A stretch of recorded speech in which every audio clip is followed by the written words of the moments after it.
Hey, everybody. Welcome to the Leader Lab. This is Leadership Shorts, quick thoughts to help you level up your leadership. My name is Chad Wright. I'm the founder of Forward Partners, and I'm joined, as always, by my partner in podcasting, Emily Gray Steele. Emily Gray Steele, what are we talking about today? Well, we recently identified some stories that were holding back Forward Partners. Yes. How were we able to rewrite those stories to free us up as a team to take action? So whenever you're looking for disempowered stories, you're going to find them in actions or complaints, right? Actions that you don't necessarily like or complaints. Mm-hmm. And we identified some stories, and I think it's interesting as a leader to constantly ask the question, are there some disempowered stories holding us back? And we identified some disempowered stories, which are interesting to look at right now. One of them is that Chad is Forward Partners, that I am essentially the company, Right. which is not a story I love. Well, and even that's one we actually have from the beginning been like, we don't want this to be the thing. We don't want this. And yet we were often operating that way. Mm-hmm. So one of the other ones was we need to ask Chad about that. So whenever something would come up, we can't take action as a team. We need to go get his opinion. And then the third one is what Chad wants is always best, which I think we have firmly established that is not the case. And yet we were often operating that way. And so what we found was there were these moments where we could move forward on something if somebody just made a call. If you made a call, if other Emily made a call, and I have openly said, make the calls. I'm fine with that. There's so much I want other people to own and not me. And yet we were stopping with, well, we got to see what Chad thinks. Mm-hmm. Well, as we've increased the cadence of our business and I'm traveling a lot more, seeing what Chad thinks is a lot harder than it used to be. Right. Used to, it was literally the two of you or us sitting across the desk and you could just be like, hey, what do you think about this? And it was so many, flip the laptop around, so much easier, right? That's changed pretty dramatically. And so what we found was there's a lot of things we were just not moving forward on, not getting done. Right. Well, I think that's where a lot of it came from too. It's not like we were like, Chad has to approve things. That was never the motor operation. That was never the way we planned on doing it. It just happened to be that way. I would just be like, hey, look at this real quick. Yeah. You'd say cool, and we'd go with it. Yes. And I think we just never switched out of that mode because we were like, not that it was like Chad must approve things. It was more like we just happened to approve things together because I wanted a second opinion, and we moved that way. Even then, if it was slow to get my opinion on something, that was okay because it was us, and we were just getting things done at a certain pace, right? But now that we've added more people into the mix, we're starting to see that problem, right? Mm-hmm. Of, okay, we got way more happening than we used to. It's not moving quite as fast as we want it to.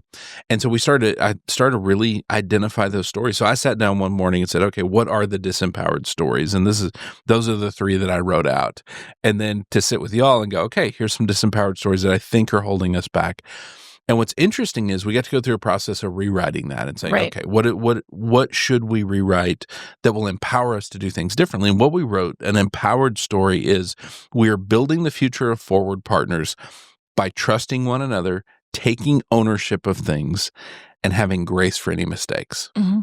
And I love the freedom that comes from that. We are all owning different parts of this organization, and we're going to have grace when we screw it up because we're going to. And the trusting one another piece and taking ownership, I love this. There was a moment, actually, I think it was last week, when Emily asked me for something, and I was like, "Oh, I'll just take care of that." And she's like, "But if you teach me how to do it now, you don't ever have to do it again." Right. And it was this, I don't even know if I've talked to her about this. By the way, great job, Emily. It was this beautiful moment of her taking ownership and saying, no, I can do this. And so I need you to let go of this. And that empowered story allowed me to go, you know what? You're right. Let's stop. Let's go through this. Let's help you find it. Let's figure it out. Right. Versus going, no, I got to hold on to this. Yeah, I think all three of us were comfortably falling in that disempowered story of this is the way we did it and it worked. Yeah. And so we're very afraid any other option might not work. Exactly, which goes back to that what Chad wants is always best. Right. which ultimately what we want is going to be what's best. Mm-hmm. And we're going to navigate that. There's going to be times we're going to disagree on things. I don't think it happens very often, but ultimately that's okay. We'll figure out how to disagree, right? Yeah. But working through this, what I've seen is we make decisions, we move. Whatever decision we make is good because I think we're not in the life and death business. And so we can make a call. And if we look up in 2 months and go, that wasn't a great call, We just call it We'll the change it. vulnerability moment where we Yeah. get to talk to y'all about, like, We get we to share with messed y'all. We up. screwed this up. And part of the reason this is an episode in the first place, I think there is something really powerful about every leader out there, every organization stopping and going, okay, are there stories that are holding us back? Are we seeing complaints that we're hearing a lot? Or are there actions that are hurting us that we're seeing over and over and over again? If there is, to stop and go, okay, what story could be causing that? What are the stories we believe that are causing the actions or the complaints? Right. And when you really dig in and figure that out, it is so incredibly helpful. Even if they seem kind of small, when you start identifying where every spot that it's popping up, it's pretty incredible how helpful it can be. Well, just the story of we need to ask Chad about that. We have, with the amount of work we're doing now, the amount of clients we have, there are thousands of details every month that y'all have to process to keep client work moving forward, to keep podcasts coming out, keep content going, like all these different decisions. If y'all had asked me about every one of them, it wouldn't work. Right. Like we literally could not do what we're doing today. Right. Well, you would just be sitting saying yes and no to things all of the time. Which, by the way, is exhausting. Yes. Like there is something to decision fatigue. Yes. You get to the end of those days, and it's funny, the days we get to work in person are very rare. I love them. I cherish them. They're so tiring. By the time we're done, I'm just like, I have no more words. I have no more decisions in me. But ultimately embracing this, I'm already seeing the benefit of this. And so I think that's really exciting and something leaders should do. Leaders, let's talk next steps. Think about your organization. Are there very common complaints that you have about your people, that your people have about you, that you have about the organization in general? Are there actions you're seeing that are consistent that are really holding y'all back? There is a disempowered story tied to those somehow. It's just digging in and finding out what is that? What is that story that is causing you to see and act in a certain way? And once you identify that, you can rewrite it. You can write a version of the story that is empowered, that allows you to be able to go out and genuinely build a better future. It opens new doors for you. And it's exciting when it happens. You start seeing the benefits really fast.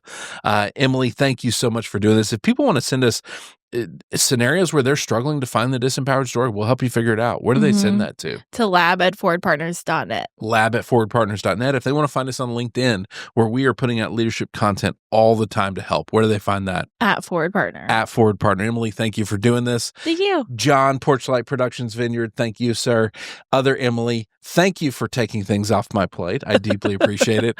And thank you, watchers, listeners, readers, whoever you are. Thank you so much for engaging with this content. We deeply appreciate you. And we will see you next time right here in the Leader Lab for Leadership Shorts.